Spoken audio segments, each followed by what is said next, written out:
What's up guys, Darkdally here. Today I'm using the Far Cry 5 map editor and we're doing the advanced tutorial series on terrain editing. Now, while in the last part I spoke to you about time of day, and while I did think that was a bit of a leap to start on that first, today let's focus on something else, something very simple, and that's protection against tiling. What's tiling? I'll show you what tiling is. When you look out here, you see what looks like a pretty natural looking terrain. Now, I think I've sculpted this pretty decently. There's still more work to be done on this. This is a map that you will all see in the future, and you'll see what we're doing with it. But today I want to talk about tiling. Now, we don't really see anything like that here. We do see it, however, when we look over...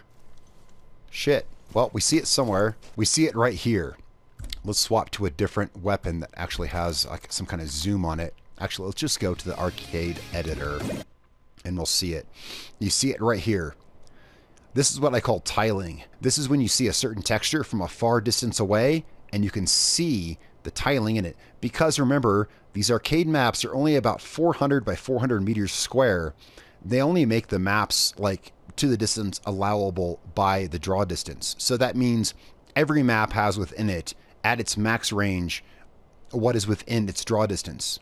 What I mean by that is, we see it at its native texture. Now, there are a few ways to protect against this. Again, where we're at right now, we really don't see any, but all we have to do is look around up there. We can see some right there on these cliffs. There's a few ways to protect against this. One way is fog, which I've used here, and we'll cover that in a future one. Another way is post effects. Post effects can definitely help. There's a lot of advanced techniques: clouds, post effects, weather, fog. Another way is all of the trees that I've used here. The reason I have trees all over this place is to protect against, let's go ahead back into exploration mode here. Another reason I've used all these trees is so that the viewer, the player, cannot always see all the way to the edge of the map. Because if you can see all the way to the edge of the map, like right there we see it against that cliff. Now there's a few ways. One way is we can add rocks up that cliff, and we'll cover that. Another way is fog. You can see I've added a layer of fog here, but I've mostly kept the fog to the outer layers. Fog is pretty advanced. We'll leave that till later. Another way is post effects. Here I've used post effects to crank up the saturation of what appears to be kind of greenish cyan, kind of a bluish green color. I've used the post effects to crank up that color so that the trees really vibrate over the cliffs. And again, post effects is something else we'll use. Another way you can use to cover up what's behind, in the background is distraction by placing objects such as buildings and structures. That would be like misdirection, like a magician would use. Like we could have, if we were building a base here, which we are, trust me, I have very specific ideas for this. We'll be building buildings and such, and that will help cover us up. Now, there is the last way, and that's what we're talking about today. Okay, now before I get to that, 1 second. If you look at the background, it doesn't look too terribly bad. If you're looking around, I've used a different kind of misdirection to cover up the bad tiling of the textures, and that is trees. Trees is a really good way. Trees and other collections, we're going to call them collections because that's what the map editor calls them, is a great way not only to decorate your terrain, but to distract the viewer and also to kind of block their view to the end of their draw distance, so to speak, so to say. You know what I mean? Let's go ahead and have a look at this now. Let's go ahead and let's just do it. First of all, let's make sure that our map is saved. So let's go back to the editor. Let's go to save. Yeah, we want to make sure that this is what we want. We want to go ahead and save it. All right. First of all, let's go to collections. Collections are found in terrain, add vegetation. The add vegetation tool, this allows you to add, again, collections. See how it says collections, 99.5%. I have added a shit ton of grass, bushes, and trees to this map. And it's not just to make it look pretty, it's to always keep the end of the draw distance as obscured as I can to the player's perception. That way they're not seeing the horrible tiling at the end. Trust me, when I made this map at the beginning, when it was empty, no matter what I did, let's look over here. no matter how much I feathered in together the gray textures, like right here, to the red textures, to the green textures, no matter how smooth I was with it, no matter how much erosion I added or whatever to make it look natural, doesn't matter. When you're on the other side of the map over here looking at it, you can see the horrible tiling of the textures. That's what these are for. All right, so we went to add vegetation. Now here we have 3 palettes so far. Okay. Here's how palettes work. You're allowed a total of, there's 6, 9, 10, 11. 11, that's an odd number. 6, 9, 11. Yep, sure enough. You're allowed 11 total palettes. These can consist of, let's go to add a new one down here. See, I have 3 used. I have alpine grass with trees, which is a recipe. We'll talk about recipes. I've added low ponderosas, and I've added this stuff right here. This is what I use as sagebrush. I use some of this red dogwood. I use this as sagebrush at the foot of some of these mountains. I can't really find where. I use it to kind of fade the trees up in the mountains. So I use 3 different ones. Let's create a new palette. Actually, you know what? I'm kind of making this up as I go. Before we do that, here's how palettes work. So we have these 3 palettes. So here, okay, here, right here, recipes, alpine grass 1. That's all of this in here. If I look down at the bottom of my screen there, it says clear slot. If I hit clear slot, yep, it's gone. Now, when you clear a slot, it's going to completely empty it, okay? It's going to completely empty it. However, so if you want to alter one, don't do that because you can't change it back. Once you clear a slot, you've cleared it. Let's look at a different slot right here. Ponderosa low. These are these trees. Now the reason, okay, so I had low trees down in here because this is where I want the player to be. I have higher trees out here because I want to kind of block the skyline as much as I can. I want to try to block out all this ugly texture tiling that you see. See that right there in the mountain ahead of me? See that? I used taller trees, I should say, to kind of block that from the player's view, just like this, so you don't necessarily see it. So let's take a look at these next. You've seen I've cleared this one, so we're screwed there. That's okay. We can always reload the map. So here's the tall trees that I've added. Let's go up a bit. Whoops. There we go. All right, so we can select this, and we can change it to anything we want. We can make it higher trees. If I click this button, bam. Now they're much higher trees. But I didn't want this kind of density. This is like crazy density. And this is great. You can go ahead and paint one of these vegetation things, and I'll show you how to do that here in a second, in whatever texture you want, and then you can go ahead and you can just change that. We can change it down to,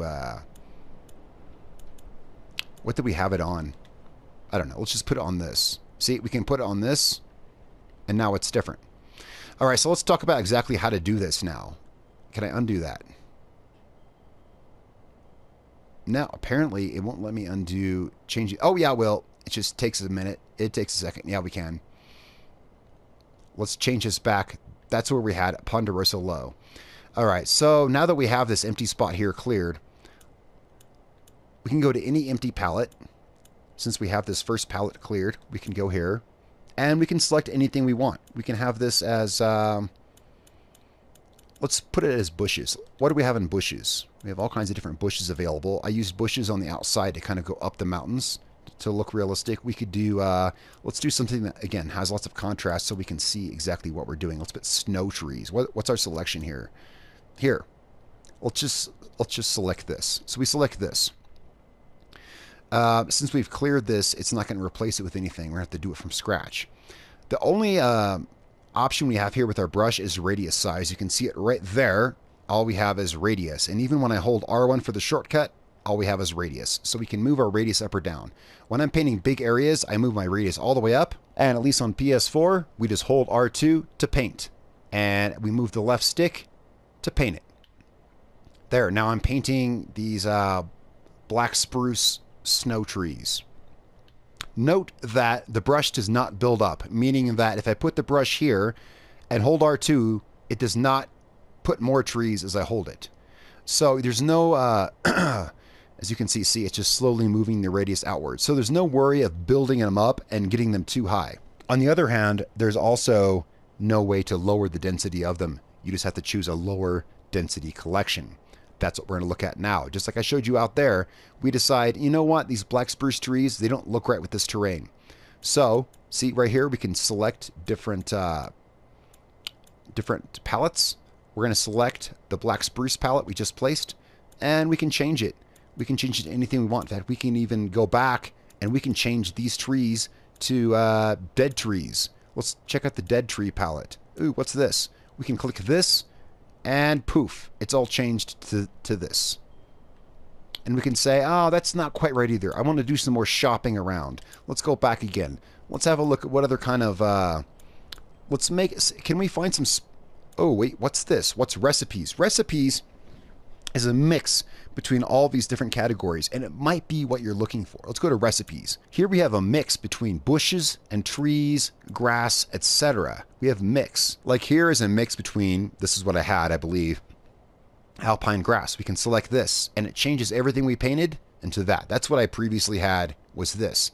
And when you come down here at eye level, it looks pretty good. This matches the terrain. No matter where you're at, you can always change any of your brushes. You can always say, well, I'm not sure I like that. We can push L1, go to terrain, whoops, add vegetation. Here we are at the palettes. We can select palette 1. We can say, I want a different recipe. Or of course, we can always back up and say, I don't want a recipe. I want one specific thing. I think recipes are a good way to go with a central area where the character can move around. Let's try Alpine Cut Forest. We click it. Bam, it changes. It changes this to, okay, some of the stuff is definitely affected by draw distance. That's another thing that you want to think about. Some of this stuff, like this, is affected by draw distance. Notice how these logs draw in as I move. Because today's topic is blocking out that ugly tiling in the background, yes, I have remembered what today's topic is. This is not ideal to use for that because this draws in so slowly for some odd reason, at least seems to anyway. Our objective is to put trees to kind of block out some of that ugly shit in the background. This goes along with part 1's topic, which was changing the time of day. Changing the time of day changed the way the shadows hit, and it made the shadows hit more favorably, you know, I should say in our favor, to blend it in with the horizon. I really do think we hit the perfect time of day to blend in with this backdrop, which is 7 a.m. Because of that, we've already done, you know, we've had a lot of the work done for us. But the reason I had the trees, let's go ahead. Let's go into the map. Oh, that's one good point right there, actually. You notice that was loading super slow. I canceled it because I already saw it happening. See up there in my upper right-hand corner, there's that spinning circle. That means I've been changing shit too fast, and the map has to take some time to load that in. If I try to load myself into the map right now, it would take 10 minutes to load. What you're best off doing is waiting for that little circle up there to complete.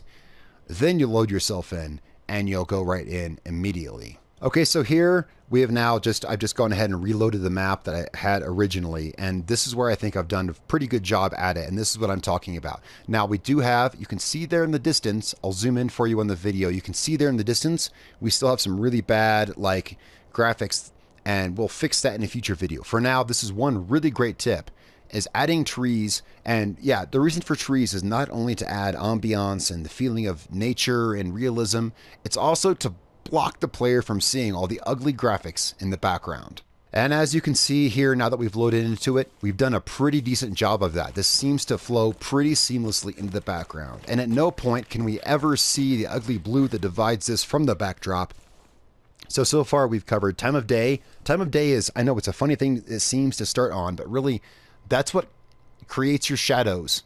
And shadows are an important thing. And that's why today we talked about trees, which block out your background. I think I've shown you pretty effectively all the different ways you can use the various collections of vegetation. In future episodes, we will be covering weather effects, fog, post effects, and other things like that that can really help you blend it in. On top of that, we'll also be looking at more advanced techniques of creating terrain. I wanted to start with this because these are the things that really blend your map in the first place and make it look good. This is the advanced series to terrain editing in the Far Cry 5 map editor. Guys, definitely stay tuned for more episodes of this. I'm Darkdally. I will catch you guys next time.